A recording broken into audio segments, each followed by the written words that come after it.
The question, how do I get tested for fibromyalgia? One reason fibromyalgia is so hard to diagnose is that there are several other conditions including rheumatoid arthritis and lupus that have similar symptoms, so diagnosing fibromyalgia is normally a process of elimination.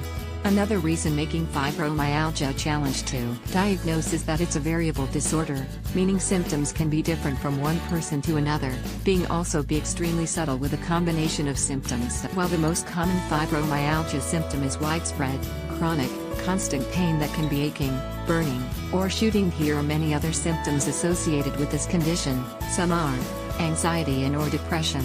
Fibromyalgia pain can affect your mood. For example, you can be anxious and/or depressed or agitated despite the pain. Fatigue. You can experience extreme fatigue with fibro. It's with you from the time you wake up to the time you go to bed. This fatigue isn't the typical fatigue or tiredness, it's a shattering fatigue that is difficult to shake even with enough rest and sleep. Severe fatigue can actually increase other associated symptoms. Sleep issues. It's hard to get deep, restful sleep. However, getting quality sleep every night is essential to help you deal with the pain. Tender points. Extreme tenderness is a characteristic symptom of fibromyalgia. Especially during fibro crises, you feel as if your body has been battered, hit with a baseball bat in several places, and run over by a car. The pain can make you cry, believe me. Doctors have identified 18 tender points located in specific places on the body, including the neck, back, chest, elbows, hips, and knees. Although they're tiny, these points are incredibly sensitive, so pressing them causes yelping and agonizing pain, but you can experience a mix of symptoms, as the ones below. Difficulty concentrating and/or remembering things, often called brain fog or fibro fog. Increased pain during and after exercise. Lightheadedness and/or dizziness. Sensitivity to light, sound, and/or touch. Stiffness in the morning or when you've been sitting or standing too long. Headaches, migraines and TMJ disorders. Diagnostic process. For an accurate diagnosis, MD will do a complete medical history, asking you to describe your symptoms, so be as specific as possible. You may want to keep a pain diary to record when and where you experience pain, as well as the intensity of it.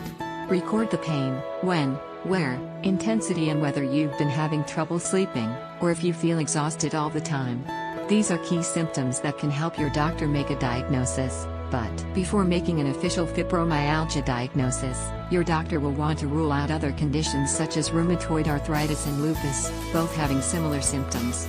Normally, the following tests are ordered: anti-nuclear antibody test, complete blood count, calcium/phosphatase levels, creatine phosphokinase, erythrocyte sedimentation rate/C-reactive protein, CRP, tests, genetic markers, liver and kidney function tests, rheumatoid factor test, thyroid tests, vitamin D levels. A fibromyalgia diagnosis may be time-consuming.